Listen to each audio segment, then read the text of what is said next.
What to choose? Maybe TikTok. That's a good first place track, but I really like RWS and RMP too. So much to choose. It's cool to finally start first in an FFA. I'm just, you know what? Let's go RMP, I guess.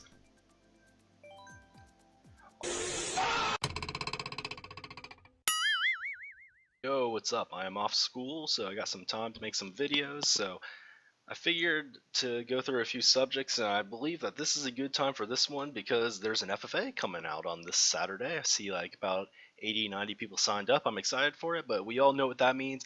That means that there's going to be a bunch of salt sprayed everywhere on the results thread, probably after round one, of a bunch of people complaining that they've never had such bad luck before and that the game is bullshit. And hey, maybe they'll even say they're quitting the game now because it's fucking dumb. So I can't say I'd be surprised. It happens literally every time. So I agree, FFAs are more chance based than 6v6, but there's something we can do to make them better that literally half the room is guilty of every single time I play. So, you see, people don't realize that FFA is a completely different meta than 6v6. So, we play FFAs like they're a war in some ways.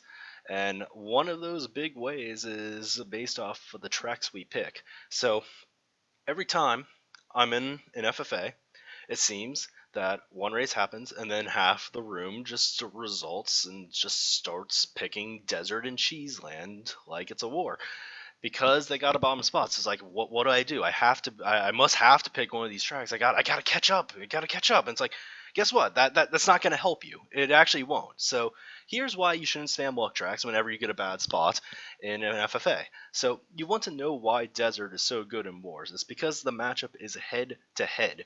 If your opponent starts in top 6, you pick it to get them out of top 6. Want to know why it works well in wars? And it's because if the other team has top 6, they aren't going to hit themselves out of it. If you pick like RWS, it's so bad for you if the other team has top spots because not only are they starting in front of you, but because they aren't going to actively try to hit themselves out of it. They're just going to drive, and you don't have many spots to shroom past them. In an FFA, this is completely different. Everyone wants everyone's blood. People will spam items per set. You don't need desert to break into top spots, and it's actually a better idea to just pick tracks that you are good at because people are going to be spamming items that people not everybody's going to survive. So you don't have to pick desert to catch up. You'll probably catch up naturally on any other track in the game. So by spamming desert and cheese, tracks of off-road cuts where everyone bags, everyone gets a bunch of power items, and especially in a first round FFA where bad shocks are used frequently, by just spamming desert and cheese every single time you get a bad spot, you are artificially making the room more luck based by picking this shit. Straight up. So, what do? So, you see in an 8 race room, you have no reason to save like tracks for like first place because you probably only are going to get first once or twice unless you're really good, obviously way better than the rest of the room. But for the average person like me, there's no reason to save tracks for first for the most part because you probably aren't even going to get there in a room that's a free for all where anything can happen. So why not just pick good tracks for yourself? Well, why not? You can pick it and have an advantage that over the rest of the room, and you don't have to worry about like picking tracks that your teammates hate or anything. It's all up to you. So find other tracks that you like and that you're good at and exploit them. So for example, I like Ribbon Road.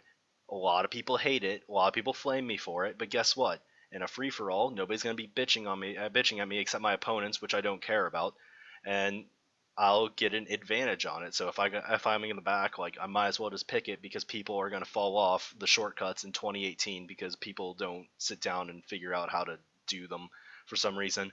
So people will just fall off, take risks that they don't need to take, and it'll automatically help me. I don't have to pick desert just to get up front in this scenario. It just happens by picking stuff that I'm better at. A lot of stuff like Ice, for example, people are bad at NISC. Just find something that you like, just find something that you're good at, find something that you TT, and pick that instead. Because then you're making a room that results more based on your driving abilities than just something that's probably going to result in a bad shock where 3 people dodge a lap 3 and take a bunch of shroom cuts. So what I'm saying is find a track you're good at, get the track diversity pool different. It's a different meta. You don't have to. We don't have to go to the same 10 to 12 tracks that everybody picks and wars just because it's an FFA. Find something that you like that may not be like the most popular. Pick it and see if that helps you beat other people who may not be ready for it. So that's my rant. Good luck to everybody participating in the FFA tomorrow. I hope that, or Saturday. I hope that maybe this can get to some people. Maybe like if you want to talk about it, I'll gladly explain my reasoning anymore. So good luck everybody and have a good day.